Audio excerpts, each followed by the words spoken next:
बिस्मिल्लाहिर्रहमानिर्रहीम। अस्सलाम वालेकुम। आज के लेक्चर में हमने फ्यूचर परफेक्ट कंटिन्यूस टेंस पढ़ना है। कल के लेक्चर में हमने पढ़ा था जी फ्यूचर परफेक्ट टेंस सिर्फ, और आज हम लास्ट टेंस पढ़ने जा रहे हैं future perfect continuous future perfect continuous tense. तो सेम उसी तरह पीछे जैसे हमने हर एक टेंस को बड़े वजाहत से सिंपल अल्फाज में पढ़ा, उसी तरह से पढ़ेंगे। तो उर्दू में इसकी पहचान क्या है? सबसे पहले उर्दू में पहचान, इस टेंस की उर्दू में पहचान कंटिन्यूस है तो ता रहा होगा, उसमें ता चुका था, चुका होगा, चुकी होगी, ता चुका होगा, ता चुकी होगी, ता, इस तरह हमने पढ़ा था। अब हम इसकी जो उर्दू में पहचान है वो है ता रहा होगा, ता रही होगी, ता रहे होंगे वगैरह वगैरह आएगा। जैसे ता रहा होगा, ता रही होगी, ता रहे होंगे वगैरह, इस तरह के कुछ आएगा। इंग्लिश में इसका उसी तरह जैसे हमने पिछले टेंस में पढ़ा था। फार्मूला लिखते हैं जी, क्या था फार्मूला हमारा? सब्जेक्ट, और यहाँ पे लगेगा जी विल हैव बीन या shall have been. Will have been या फिर शैल हैव बीन। शैल हैव बीन का इस्तेमाल होगा। और वर्ब के साथ ING, first form of the verb, और फर्स्ट फॉर्म यहाँ पे लिख लेते हैं जी first form of the verb के साथ आईएनजी का इस्तेमाल करना है, इजाफा करना है हमने, और फिर आ जाएगा ऑब्जेक्ट हमारा। सब्जेक्ट विल हैव बीन या शैल हैव बीन, फिर वर्ब प्लस आईएनजी और ऑब्जेक्ट हमारा आ जाएगा। और इसमें एक चीज़ अगर टाइम आपको गिवन होगा तो सिंस या फिर फॉर का इस्तेमाल आपने करना है।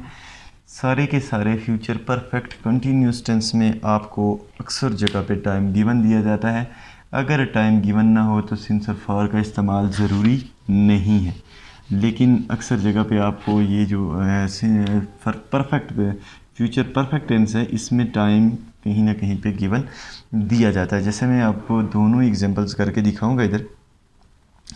तो इसको अभी फार्मूले को थोड़ा सा हम रिवाइज कर लेते हैं कि इसमें हमने नेगेटिव कैसे बनाना है और इंट्रोगेटिव कैसे बनाना है।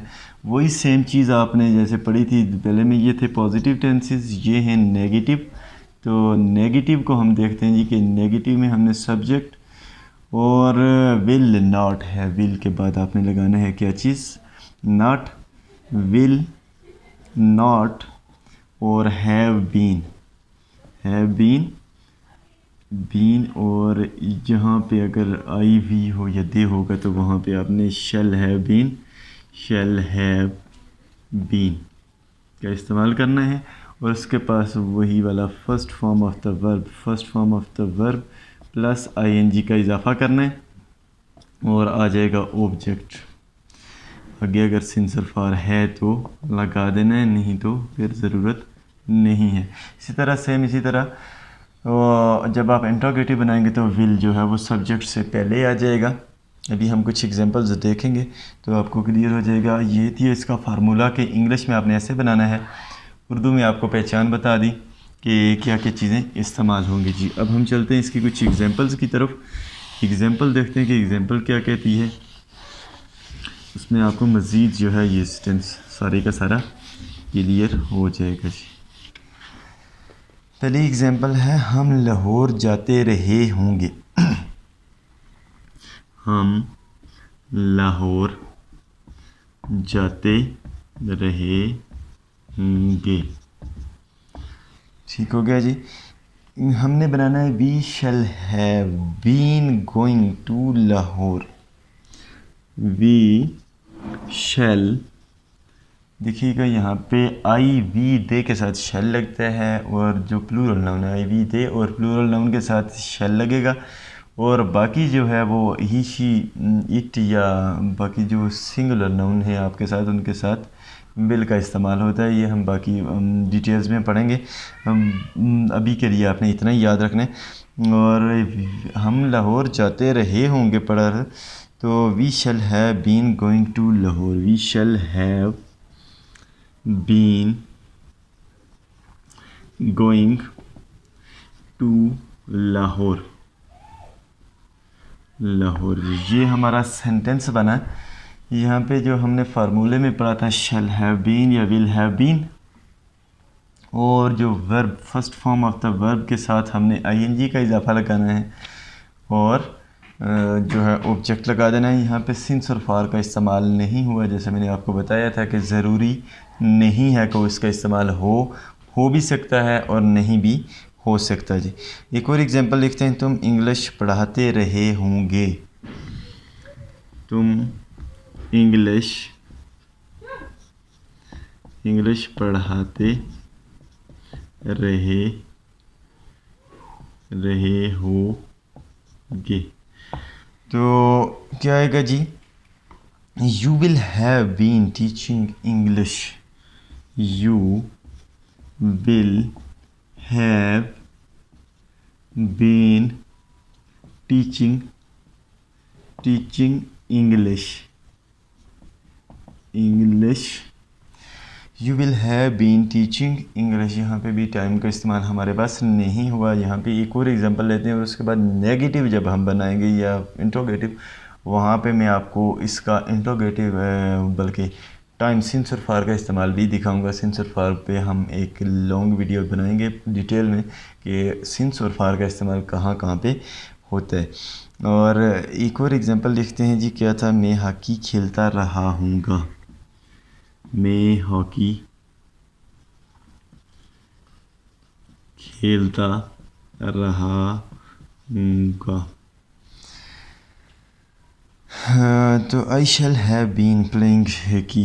आई shall have been playing hockey. ठीक हो गया था। ये जी थे हमारे पॉजिटिव सेंटेंसेस। इनको मैं नेगेटिव और इंट्रोगेटिव जैसे हमने पीछे बनाए थे बना सकता हूँ, लेकिन यहाँ पे जो मैंने सिंस और फार का इस्तेमाल नहीं किया, कुछ एग्जांपल्स इसी में मैं ऐड करूँगा। तो जगह कम है तो मैं दोबारा से इसको लिख लूँगा। ठीक है, तो सिंस और फार का जहाँ पे मुझे टाइम गिवन दिया जाएगा तो वहाँ पे हमने सिंस और फार का इस्तेमाल भी करना है। तो नेगेटिव सेंटेंसेस 2-3 बनाते हैं, 2-3 इंट्रोगेटिव, तो आपको ये क्लियर हो जाए ताकि। तो नेगेटिव बनाते हैं पहले। नेगेटिव सेंटेंसेस तो हम ये कहता हूँ जी, हम जैसे मैंने लिखा था, हम लाहौर जाते रहे होंगे। हम सुबह से लाहौर नहीं जा रहे होंगे। हम सुबह से लाहौर नहीं जा रहे होंगे। ठीक हो गया। यहाँ पे टाइम का इस्तेमाल हो गया है। टाइम कहाँ पे जी? ये सुबह जो है यहाँ पे टाइम है। तो अब हम इसको सिंस या फार का इस्तेमाल कैसे करेंगे? जहाँ पे आपको एक टाइम दिया जाएगा, जैसे इसको डिटेल में बाद में पढ़ते हैं क्योंकि अब उधर चले गए तो काफ़ी लंबा टाइम लग जाएगा। तो अभी आपने सिर्फ देखना है कि सिंस और फार का इस्तेमाल होता कैसे है, कहाँ पे इस्तेमाल होता है, कब सिंस का इस्तेमाल होता है, कब फार का, वो हम बाद में पढ़ते हैं। अभी हम देखते हैं कि कैसे इस्तेमाल होता है कैसे। We shall not have been, we shall not have been going to Lahore since morning.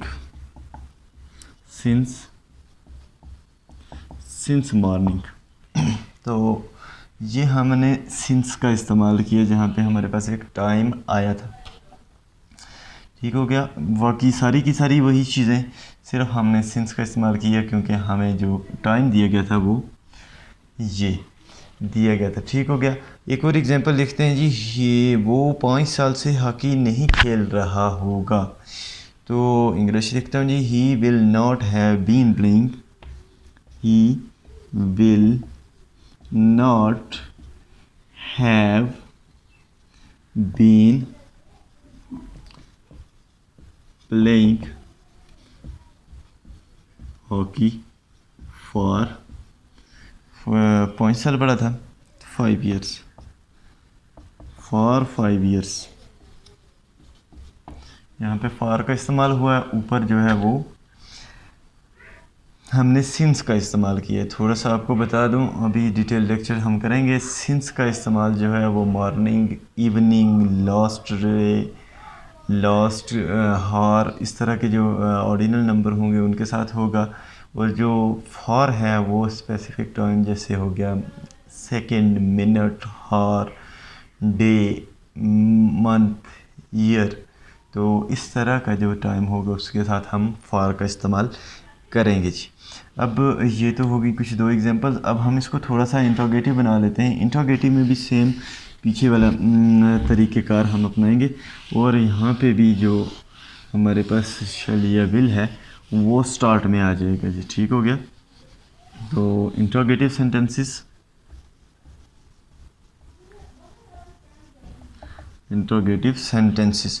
तो इंट्रोगेटिव में क्या हम सुबह से लाहौर जा रहे होंगे, ये वही जो नेगेटिव बनाया था। क्या हम सुबह से लाहौर जा रहे होंगे।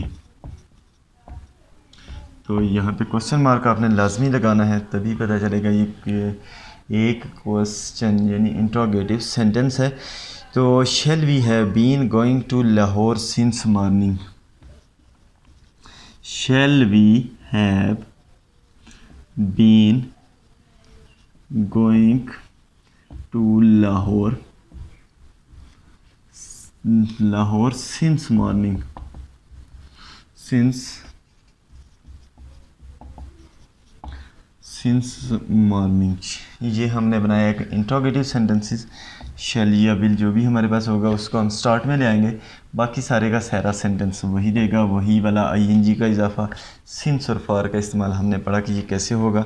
एक और सेंटेंस पर लिख लेता हूँ जी। क्या वो 5 साल से हॉकी खेल रहा होगा, तो will he have been playing hockey for, will he have been playing hockey for 5 years।